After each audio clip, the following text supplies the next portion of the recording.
to behave ourselves on the story. But y'all know what we thinking right now. I'm ready for the night. I got a little extra energy. I don't know what might come out of my mouth tonight. Ask your kids. Tell them go sit their bad asses down so we're grown folks in here talking. TGIF.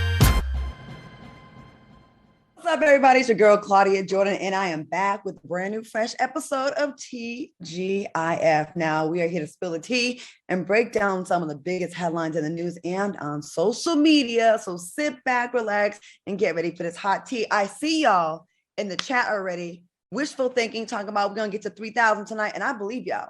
All right, y'all. So please welcome my co-host, brand strategist, Al Reynolds. Hey, Al. Hey, what's going on, Claudia? Happy Friday. Al got his titties out tonight. He said, Claudia ain't going to be the only one.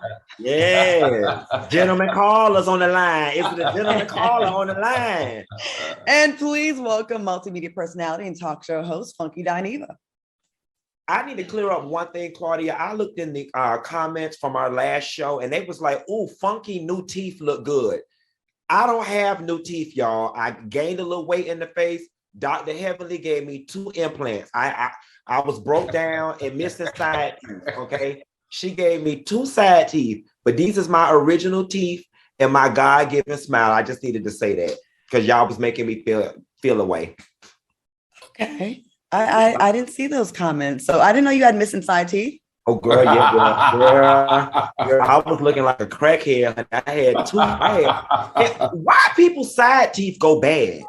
Why always so bad? It's neglect. Like, that's a side teeth. They think they can get away with that. And don't have a Gucci backpack and a missing side tooth, because that is just not right. Like, mind you, I had all of that. And mind you, I'm on Sister Circle on camera trying to smile like this.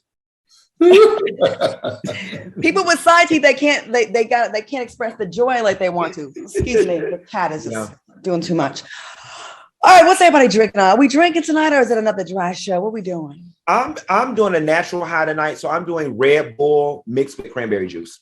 Okay, wow, look at you, Al. You drinking or not? No, I'm drinking water. Okay. I don't have anything in this house.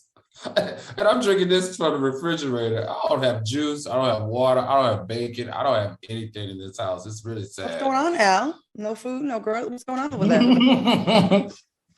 I don't know. I mean, I got to get to the grocery store this week. I've just been busy. Did Wells Fargo do you like Wendy Williams? They don't lock your account. No, after they were cheating people out of their monies, I never did business with Wells Fargo again. Remember that bank debacle with the mortgages and stuff? I was part of that lawsuit because I had a house with a Wells Fargo loan, and it was Would you get $17? I lost a $500,000 house that was $700,000 at the end, and guess what? My check was $333. The lawyers, they won, but the homeowners win in those cases. I'm drinking water myself because I've been in Aruba, in Atlanta. We've been drinking way too much. Last night I was out with Jess Hilarious and her dude, and we had a good time. We're all going to be on couples retreat coming up soon. And that the young people, they can really drink. So is that what you were in Atlanta for? Y'all had a premiere or something? Or green screen because the show's about to come out. Mm-hmm. Oh, yeah. Nice. When is the premiere? I don't know. They're going to give us the official date in a couple weeks. So, but real quick, I did ask for permission to do this. I have a play coming to Shreveport, Louisiana with Christian Keys, Willie Taylor from Day 26, Pooch Hall from The Game, and a bunch of talented actors. We had to move the date for COVID. Shreveport, Louisiana at the Strand Theater, March 19th. Please go to thestrandtheater.com. Get those tickets because I got to pay the back end to all the talent because this was my idea this time. So anyways, I need y'all to support that play. All right, y'all, let's get into some topics. We got a lot of stuff to cover tonight. The chat is off the chain right now. Get us to 3,000, all right? We got to get into the story first. Former Brooklyn Center police officer, who I cannot stand, Kim Potter, was sentenced to 24 months and a fine of $1,000 following her conviction in the death of Dante Wright, the 20-year-old Black man who was fatally shot during a traffic stop. Now, Potter will serve 16 months. She only required to do 2/3 of that sentence.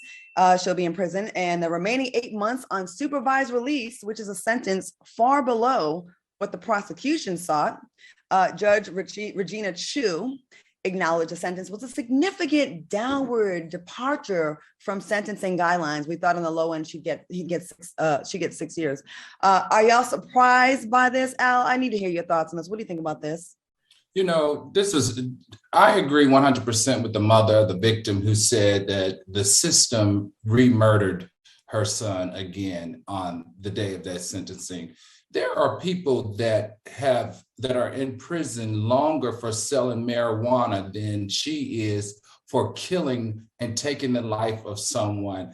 It just is so weird to me, because it seems like in one instance we're getting justice, you know, the George Floyd, the Ahmaud Arbery, the Jordan Davis, only for us to wake up today and find out that we're taking 2 steps back instead of the 2 steps forward that we were doing before. This just reeks of just miscarriage of justice. Judge Chu, screw you. Yeah, I feel you on that. Q, what are your thoughts on this case? You know, I think what we're experiencing right now is white lash. White folks have been mad since Barack Obama was voted in office. And I think at this point, they just like, y'all Negroes are making too much noise. Y'all are shaking the table, and we're going to put y'all in y'all place. And I think that's what a lot of these sentencings and things that we see going on, I think that's what a lot of it is, because this just doesn't make sense.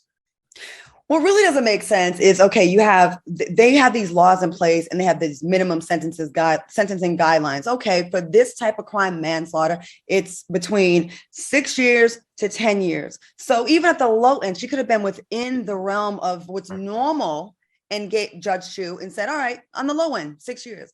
But she went above and beyond to knock this sentence down as low as she could possibly get, and gave us this whole whack ass speech, had the audacity during Black History Month to quote Barack Obama to make us feel some kind of way, like, oh, Barack did say have empathy for fellow people. Why is the empathy for the white police officer, but none for Dante Wright with his, a young dad?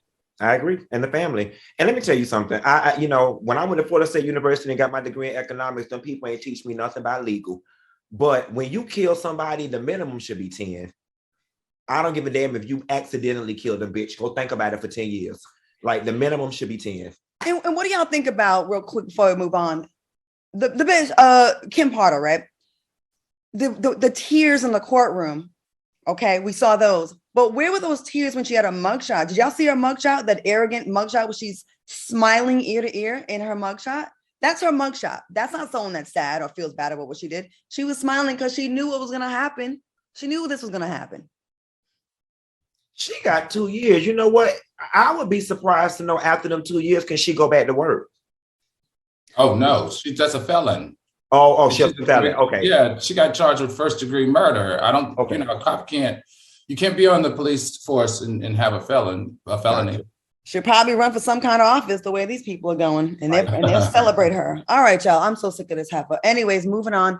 Danny Lee's brother. Is it Danny Lay or Danny Lee? I think it's Lee. It's Brandon B. Oh, sorry. But Danny Lee's brother, Brandon Bills, is suing DaBaby after being attacked at a bowling alley. According to TMZ, Brandon claims he walked by DaBaby in the bowling alley before he was attacked, which has left him with severe injury and pain. Now, Brandon is suing for assault, battery, emotional distress, and negligence. DaBaby claims it was self-defense. What are your thoughts on this lawsuit?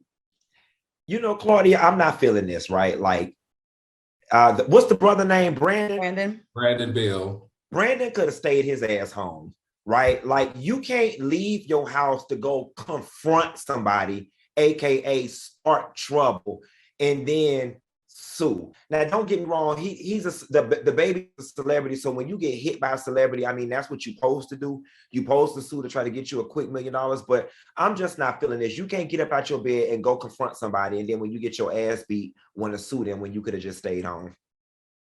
Al, what do you think about this? I disagree with that. I disagree completely. It happens. Like I said, I'm standing up for Brandon because he stood up for his sister. I've come from a large family. Like I said last week, if you mess with one of us, you mess with us all. To me, it's shame on DaBaby, in my opinion, for him and his people jumping that young man like that. And I don't know, is it me or not, but DaBaby's music just doesn't sound the same the more I get to know about this young man. And I'm just not in support of him. I'm just not. I think he walks around with this arrogance that he feels like that he can treat people bad and say anything that he wants without any type of consequences. And this consequence he needs to face, because he should not have stomped that young man and he should not have jumped him. Now, if the two of them want to take it outside and fight it off with the two of them, I think that's more than fine. But how he handled this is disgusting. People are using Brandon's words against him because he did make a video saying when he sees DaBaby, it's on site. So people saying that was a legit threat. But then Brandon's saying that, listen, I just went up to him to talk to him and then I got jumped. Right. So I don't know. I'm jumping is whack to me. I think that's a sign of a coward. Yeah. Yeah. Someone who's not a coward has been very brave is that Monique. Monique appeared on Turned Out with TS Madison this week and said Tyler Perry reached out to her through a mutual friend and agreed to a sit down, but only if she apologized. Now, if you've been living under a rock, Monique claims Tyler Perry and Oprah Winfrey blackballed her in the industry. What are your thoughts on this new development, Al? What do you think about this? Hey, first of all, let me shout out TS Madison for that huge interview. Come on, Maddie. Come on, we see you, sis. That was a good interview. And the way she was entrenched in that interview and the way that she had Monique open up and be honest, I really was here for it. So congratulations, TS Madison, for doing a great job over there. It turned out. As it relates to Monique, I'm going to tell you one thing. All right, you can say what you want to about Monique. You can say what you want to about the rumors of her husband being difficult and him swaying or turning her career sour, whatever you want to say. Something you can't say is that Monique has not been consistent about her story. Her story has never changed. She has been telling this whole story ever since it's happened, which is now what? Going on a decade, right? Yeah. So, I always salute Monique in standing in her truth in that position. So as it relates to, do I think that Tyler Perry and Oprah Winfrey probably did some form of blackballing? Absolutely. Absolutely. If they probably just in their influence and in sharing their experience with her and her management team, people were like, okay, maybe I'm not so interested. Q, what do you think? Claudia, Al, and soulmates, I'm really torn on this issue, right? Because on one token, if you don't support Monique, you get jumped by the everybody hates Black women crowd, right? And then the other part of me is like, I get that this happened, and I get that she needs to get it off her chest, but what is the end game? Because in my opinion, it feels like she's stuck. You know what I'm saying? And granted, I know she wants an apology, but the apology may never come.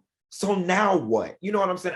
I just want Monique to figure out a way to find her footing and move on from this. About a year ago, I had Monique on Out Loud here on FOXSOUL, and she said that she wanted to sit down and tell her truth, and she had this audio. We couldn't play it. And it was a really good interview. She said a lot of the things that she said on TS Madison's show. I get a call after this, and it was from Tyler Perry. And then he told me his side of the story. And they both have some things to say about this. And I just wish that they would sit down with each other. I really do. I really do. He says he didn't blacklist her, blackball her. He said he had a project for her afterwards. And then you also have to listen to Monique's story because she has her truth. She has her story and we don't know. Mm-hmm. And Monique's story has never changed. It has always been the same. And honestly, Monique should have the career of a Viola Davis. Right. Like that's what I was going to say, Claudia. How did you go from winning an Oscar in 2008, right? It was 2008, 2009, somewhere in there, to not working again? Well, see, that's my point. And that's why I'm like, for me, you've got to clearly define what you want. Do you want vengeance or do you want to work? Because you can't have both. This situation has taught us that she can't have both. So if you want to work, then mama, you got to forego this battle. You got to let this go. It's no secret in this business. You got to work with people that you're not on the best of terms with. And, it may be a moral, it make you feel better to get your apology, but I don't know if that's going to help. I think my advice, Monique, you're an amazing actress. Next gig you get, do it. Be the most easy to work with person they've ever seen in their life and go murder that role because you should be back on television. All right, before we take a break, let's take a look at this Black History moment sponsored by Nissan. Celebrating Black history makers who have broken barriers and created a path for change. Trailblazing this path all the way to the stars is Jessica Watkins, the first Black female astronaut selected to be a part of NASA's International Space Station. What a dream is just putting one foot in front of the other on a daily basis. Jessica will be the first Black female astronaut to live in space for 6 months. Shooting into the sky before Jessica was Mae Jemison, the first Black female astronaut to launch into space, spending 190 hours in orbit. Being selected for the NASA SpaceX Crew 4 mission, Jessica is a step closer to NASA's plan of putting a woman of color on the moon by 2024. Jessica's cosmic mission will surely inspire future generations of space cadets who dream of reaching the stars. Honoring Black History Month on TGIF, presented by Nissan. Choose Nissan today for great offers on our most exciting lineup ever. Shop NissanUSA.com. Fellas, are you excited to see a Black woman go into space this year? I'm super excited. And Jessica, I need you to earmark me an apartment on whatever planet you're gonna go to, because Earth is ghetto and rent in Miami is high. That So you think rent on the moon is gonna be cheap? Well, it's a lot of free space. You know what I'm saying? I'm thinking if we get in early. Boy, cut it out. This is crazy. You know how much it costs to even just get a plane ride to the moon? I mean, like I shared before, it's incredible to watch this very young woman who's only 33, African-American female, who was an athlete student, an academically smart student athlete. Sorry, that's the word I was looking for. She was also a head coach of the basketball team, assistant coach. So, this woman is just killing it across the board, and congratulations. And I couldn't be prouder for her during Black History Month. I love it. We get to see Black female pilots and astronauts and all kinds of inspirational Black women during our month. And we're going to keep this going throughout the year. It's not just going to be for February here on FOXSOUL. I promise you that. All right, we're going to take a quick commercial break. We'll be back with more show after this. Welcome back to TGIF and Soulmates, all 2378 of you in the chat. Let's get us to 3,000 tonight. We did it before, right? We were close. Yeah. Real close. And then we had a glitch, like the power went out or something, remember? Yep. They was hating on us. Okay. All right, y'all. In the wake of frozen bank accounts, declining health speculations, and a long-term break from her talk show, reports suggest that Wendy Williams is taking refuge in the arms of someone who's been there for her. Allegedly cheating ex-husband Kevin Hunter. A report from Radar Online stated Kevin is back in her life again out of necessity. He might not have treated her right in the past, but when he was in her life, none of this crazy stuff happened. He would never have allowed her bank to freeze and her assets and he would have made sure Wendy went to work each and every day. What are y'all's thoughts on this possible reconciliation? What do y'all think? Yeah, he would have let her bank account froze because he was too busy giving her damn money to Sharina. Let me tell y'all something. I must have a heart of cold, but I don't ever want to be. Listen, God, hear me. Don't you send nobody in my life that I fall in love with that much that when I'm not around them, my whole life fall apart. I don't want it. I don't want to feel it. I don't want to know no love like that. But if it works for her, I mean, listen. She been being sister wives with Sharina and Kevin, and if it ain't broke, don't break it. So if that makes her whole, going back to her old position, have at it. Okay, Al. And I feel like this. I feel like Wendy Williams and Kevin were together for 21 years, and they intertwined business and pleasure. So he was married to her, but he also took care of her 100% as her manager, working out her business deals and everything. So now that everything is upside down and inside out, where else and who else can she reach out to that she actually trusts? That's 21 years of her life, 21 years of her being messy. 21 years of her building her empire was done with him. And they have a kid together. He's going to always be in her life. Little Kevin is going to get married. He's going to have babies. He's going to have graduations and birthday parties and all types of stuff. And the two of them are going to be in the same room with each other. I think it's a very mature thing for Kevin to be doing, and that's stepping in. He's the one that knows the 21 past years of her financial situation, and who else better to know if something is right or if something's wrong as it relates to his ex-wife and her enterprise. Hopefully there's no ulterior motives and it's just out of love for his ex-wife and the mother of his child, and not because money's running low with Sharina.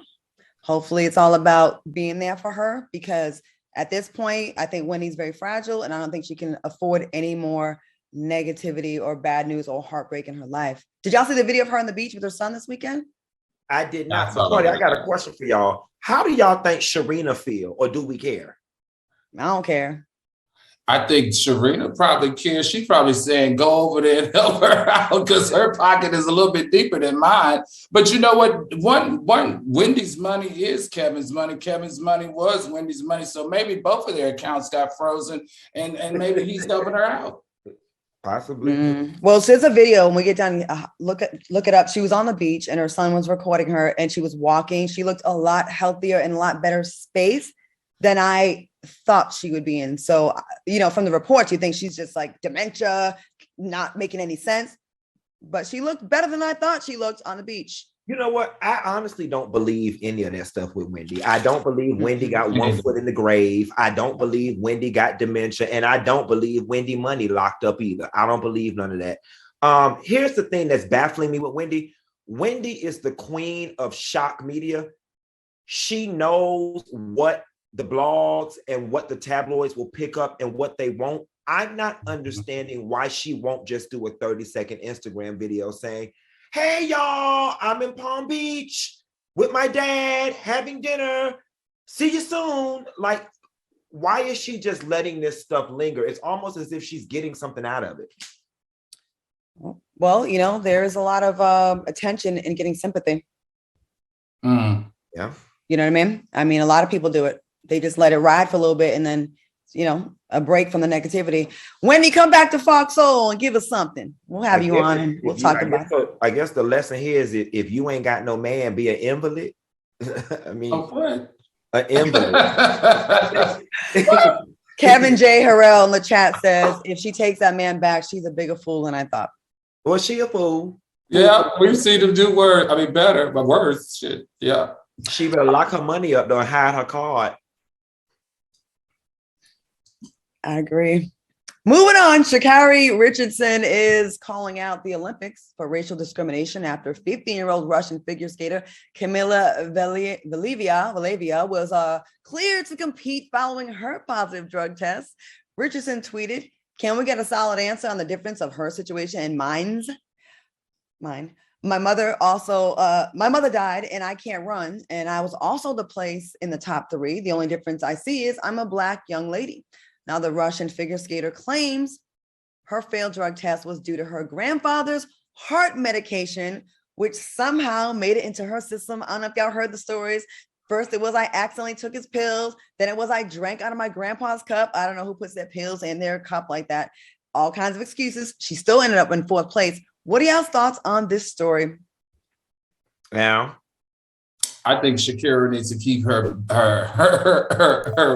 name out of this story. Number one, there are 2 different circumstances. We also understand that the young lady is a minor, which makes her, the doping rules are different. They evaluated this on overnight. The committee sat together for hours on end to come up with the conclusion to make sure that they crossed every T and dotted every I. In addition, I just feel like Sha'Carri, you need to focus on getting back on top of your race game, sweetheart. And the last person that you want to pick a fight with is the Olympics. I mean, I just don't feel like that's a good idea if you plan on being, the number 1 track star in the world. Okay. Funky, what do you think? So I don't know the nuance of all the laws and the regulations, but based on what Al said, her being a minor and the rules being different for minors versus adults is not enough for me. It's just not enough for me. Optically, the Olympics have a problem, right? And granted, the details, the devil is in the details, and there may be some petty details that make this situation different and permissible, perhaps. But this just looks bad, especially considering the fact that weed, by no stretch of the imagination, is a performance enhancer. If anything, it slows you down. So I find this odd. And then Miss Me, stop playing on my intelligence. Like Claudia said, with this in the cup and take the granddaddy medicine and all this type of BS. Miss Me with all that. I think Sha'Carri is going to get criticism because of her image, right? No matter what you say, people are going to come for her. She is a young Black girl, and people love to, trash people like her. But I think she's got a point. Yeah, the girl's 15, but let's be very clear. Russia is notorious with steroids and cheating when it comes to sports. The government pushes it, allegedly. They are all for it. They don't look down upon it, like how Sha'Carri was quickly disciplined here, right? And it's kind of like, in Russia, they knew what was going on. Mm-hmm. And the medication that she took helped her with her recovery time. It helped her with her heart. And so we're going to have it where a 15-year-old could take drugs because she's a minor, but an adult cannot. And again, the drugs that she took, you can make an argument they helped her performance, whereas Sha'Carri was on that weed. That actually is the opposite of helping you. I will say this. I used to be in the track circles, and the laws of the things you can and cannot take. You can have a poppy seed bagel and get a positive test. You can be late and miss a testing and get a positive test. So the fact that this Russian girl had 3 different pills and things in her system, get out of here, y'all. Yeah. She was trying it. She got caught, and the Russians already had their alibi set up with this, but it wasn't a good one. I don't know. I'm rocking with Sha'Carri, although she shouldn't be smoking weed during the season because she knows the rules. All right, y'all.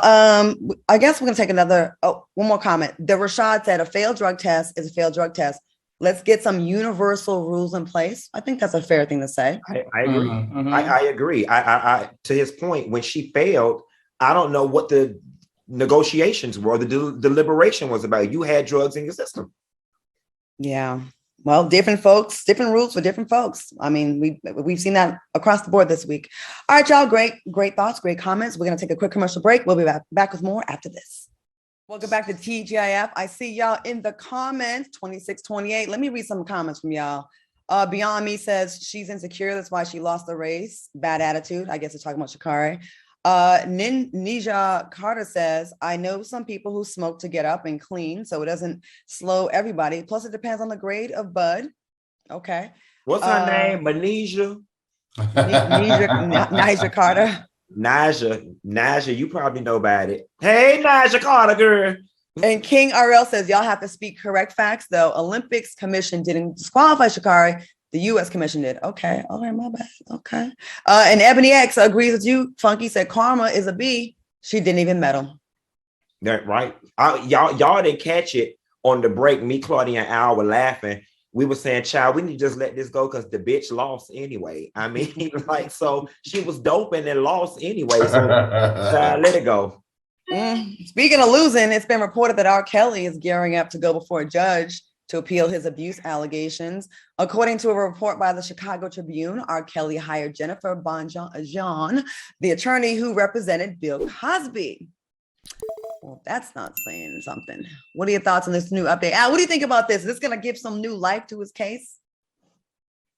I don't think so. Honestly, I feel like that this is a waste of taxpayers' dollars. This is Fed dollars. This is state dollars. This is county dollars and city dollars. I just feel like he's wasting all of our hard-earning tax dollars going to court and taking up all of that time. Man, just do your time. I mean, it's quite clear that you committed the crimes. Just do your time. Other than that, it's just becoming useless spending of tax dollars, in my opinion. Okay, Q, what are your thoughts? Is this Bill Cosby lawyer going to help R. Kelly? Al, can I tell you something?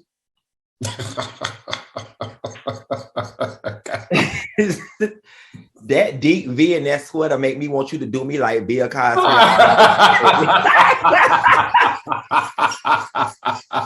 Y'all, he got it. Claudia said she about to choke over there. Lord have her.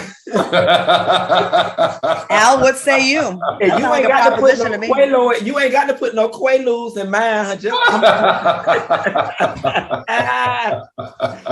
I ain't gonna file no lawsuit on you. Anyway, I'm just going up for Mama Bob.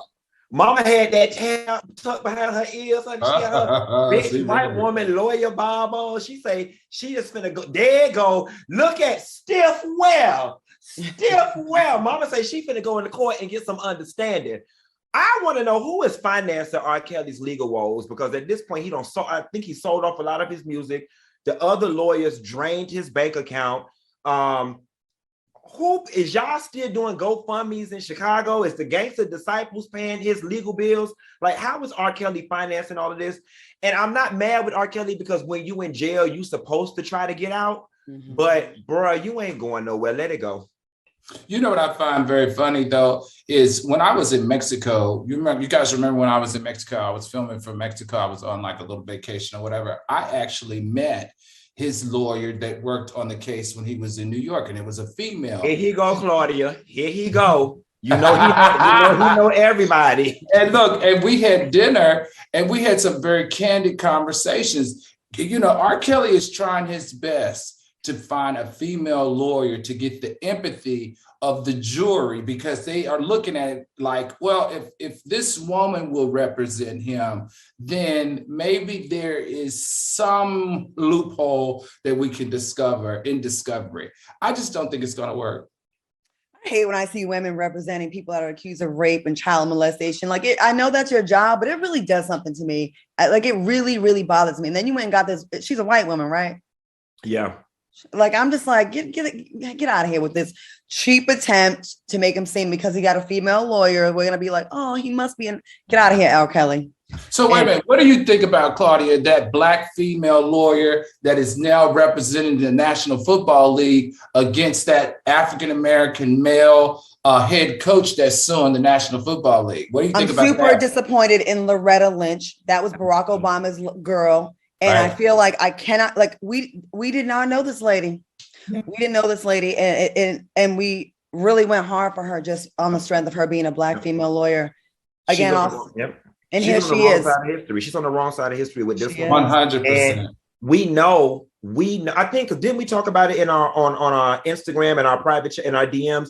We know that the NFL is just a treasure chest full of money. And I've always said we all got a price, and I am pretty sure that they offered her a number that she just could not turn down, because she strikes me as a solid sister that's about her business and about morals and is ethical. They had to give her an offer that she just could not refuse. You know, but when someone like that uses their influence to what I feel like selling out, I don't want her on my Christmas card list anymore. Y'all being so shady in the comments. Like, I want to read the comments, but then I don't. Read them, Claudia. Read them. Because y'all gonna put, I'm being shady. You know what? All right, I'm being shady. Crooked Smiles 83 says Phaedra Parks wasn't available. Leave it alone, Claudia. Leave it alone. Oh, now you want me to leave it alone? Okay, moving on. A disgraced Louisiana teacher, Cynthia Perkins, has pleaded. That's the lady that put the cum in the cupcakes. Dixie Jesus. Okay. Now she has pleaded guilty to horrific crimes against children and admitted to serving her students cupcakes that contain sperm from her husband, her ex-husband, who is awaiting his own trial on child sex crimes. First of all, I want to spit here on this. What do y'all think about this sick story? They need to euthanize that bitch. Like, that is nasty. You know, I'm really intrigued by how people's minds can go that far. And I'm even more intrigued with the probability of you walking this planet and finding someone else to mate with whose mind is equally as warped. Mm-hmm. And I think they said something along the lines of she took a plea deal. She was going to be on 130 charges, but they're going to dismiss 64 of them. But the bitch still getting 40 years. And she's what's she, 34 or something along those lines? So she'll be half past dead when she get out. But this is nasty. And I need every Black mama that had kids in that classroom to go up to that school and whoop her ass. Well, hopefully she's not at that school no more. Yeah, I agree with you, Funky. This is disgusting. It's demonic. It's gross. It's repulsive. It's evil. It's funny how they, in a plea deal, her and her husband were both facing 78 felony charges. But now she's only facing 3 with 41 years because she did a plea deal. She's going to sell her husband down the river, who is a lieutenant in the sheriff department in that town. Wow. I just feel like that this is the one instance where I strongly believe an eye for an eye and a tooth for a tooth. These people who exercise their sexual deviance on minors in the way that they did, because not only did she put sperm in the cupcakes, they also recruited young kids to do child porn, and they did it together. I think both of them should have the book thrown at them, and they should be put under the jail, actually put them at the maximum prison jail so that the people in that jail can treat them the same way they treated those young kids. What's the recipe called for to make sperm-filled cupcakes? Is it a teaspoon of sperm? Like, how much sperm did she put in this? And what made her do this? And why did she think this was a good idea? And what did you get out of this? Out of it. Right. And the sad part about it is, I know we got to go. She didn't just start doing this. She been doing it. And she got reported on a helpline. They called in and reported her on a helpline. That's how this all was uncovered. It makes me want to throw up. All right, we're going to take a quick commercial break, and we'll be back with more show after this. No, hold on, Claudia. I think we need to go to Nissan. Oh, okay. Before we go, let's take another moment to look at another moment in Black history, sponsored by Nissan. Celebrating Black history makers who have broken barriers and created a path for change.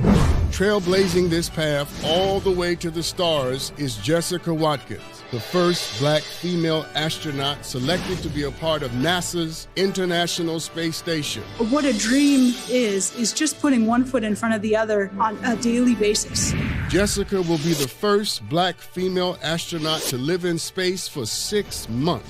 Shooting into the sky before Jessica was Mae Jemison, the first Black female astronaut to launch into space, spending 190 hours in orbit.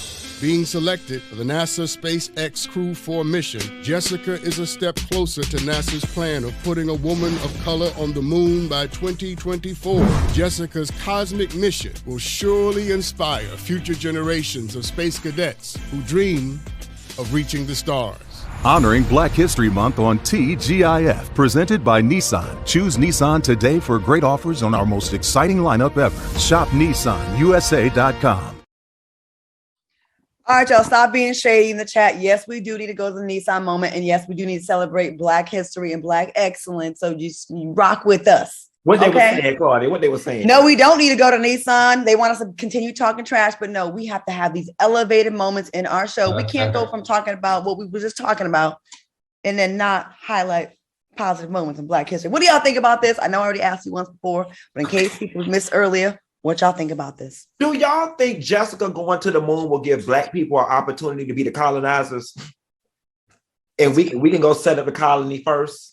You know what I'm saying? And like, not the first person on the moon. I know she ain't the first, but she. How are you gonna colonize something that you? But it's only been like 10 people went, so she's still in the mix. Like, I just want her to go and get the laws and the regulations straight before Elon Musk get up there. I would tell you something else that equality and justice, and don't be getting shot down on the moon. You know what? I think we ruined this moment in Black history. So we're going to take a quick commercial break. Okay, Nissan, our bad. We appreciate you sponsoring this. And for this moment in Black history, taking a break. We'll be back. Welcome back to TGIF Soulmates. We are at 2,820 in the chat. Yo, 180 to go. We're going to be there. Let's get it. Funky's girl, Hazel-E, is back in the news for calling model Winnie Harlow a 101 Dalmatian. during an argument that had nothing to do with her. Hazel-E was going back and forth with a rapper light-skinned Keisha. And Wendy simply said, Keisha, no, on Instagram.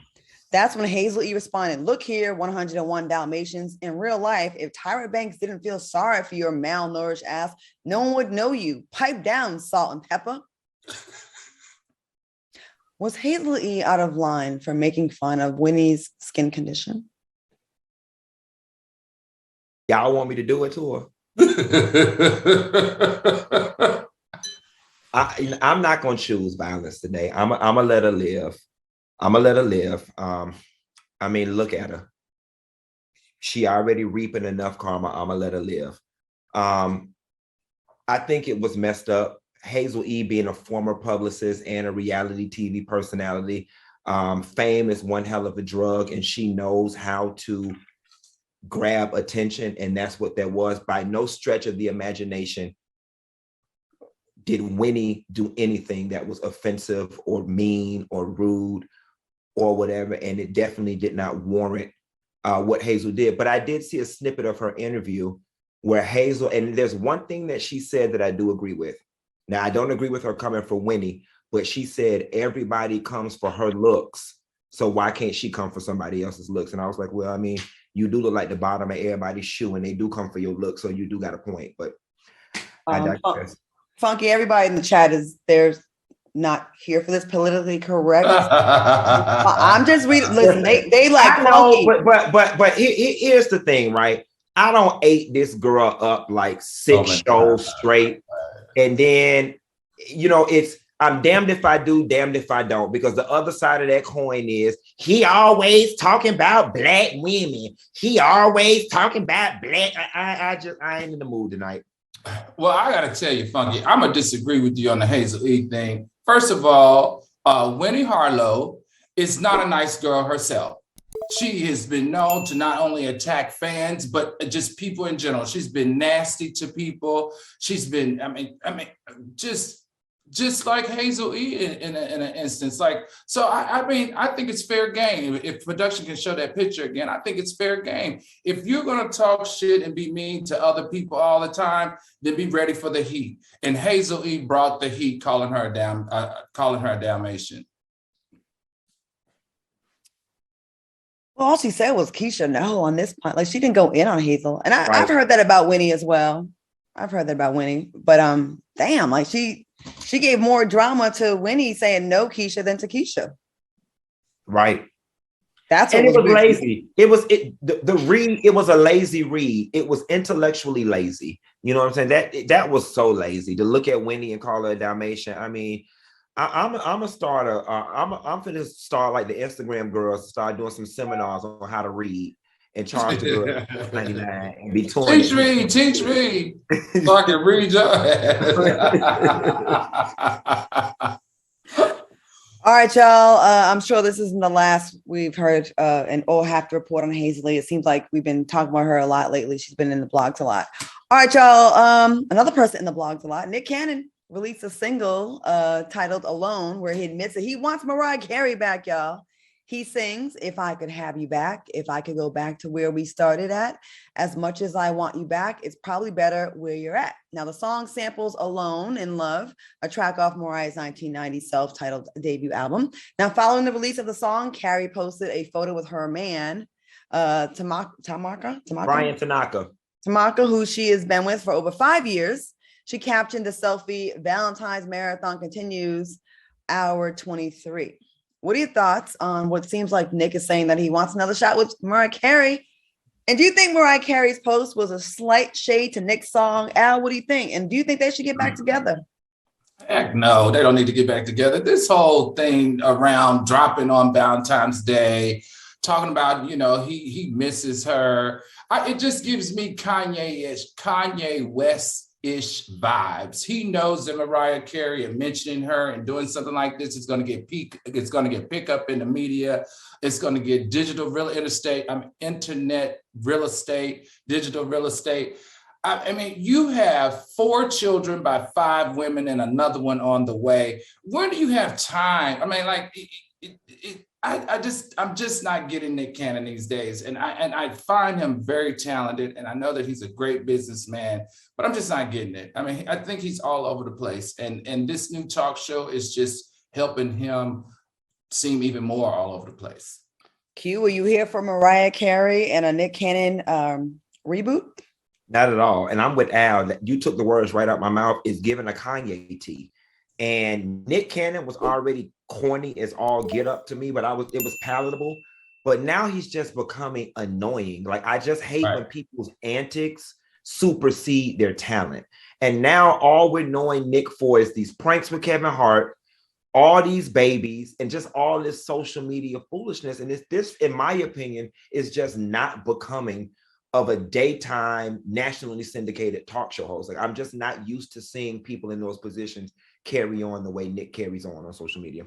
And a mogul. Yeah. I mean, he is a 21st century media mogul. He has the Masked Singer. He's got Wildin' Out. He has a huge deal over there at Disney. He has a radio show. He has a talk show. Come on, this is weird. I gotta say this though, he's doing something right because he is a mogul and he's actually been one for quite a long time. So people can call him corny or call him what they want. One thing you cannot take away from him is this guy is successful and he knows how to play the game. I'm gonna say that. Not Disney, guys. I meant Nickelodeon. It's all good. We're gonna take a quick commercial break. When we come back, we're gonna talk about Victoria's Secret, and they've got their first model with Down syndrome. We'll be talking about that when we come back. After this, back to TGIF now. Before we went to break, I teased the story, which I'm a little nervous to do and get into because I already know how this is going to go. But I'm going to do it anyways. Puerto Rican model Sofia Girao is out here making history. The 24-year-old became the first Victoria's Secret model with Down syndrome. She shared the exciting news on social media. She captioned the post, "One day I dreamed of it, I worked for it, and today it's a dream come true. I can finally tell you my big secret." She continued, "I am Victoria's Secret's first model with Down syndrome." What are your thoughts on this historic moment? Y'all think she cute? Claudia? What? You think she cute? I'm just okay. So here's my thing, right? And we have to tread lightly here. I'm not quite sure what we're celebrating. Like, are we celebrating that she is a beautiful woman that has Down syndrome? Or are we celebrating that she has Down syndrome and became a model? And the reason why I asked that is because on the beauty scale, to me, you can find any one of her in any middle school in middle America. So that's why I'm asking. But I do think it's a great thing that they, went out on a limb and hired somebody with a disability to be a model. And we should see more of this. Let's see. I'll help you out a little bit, Q.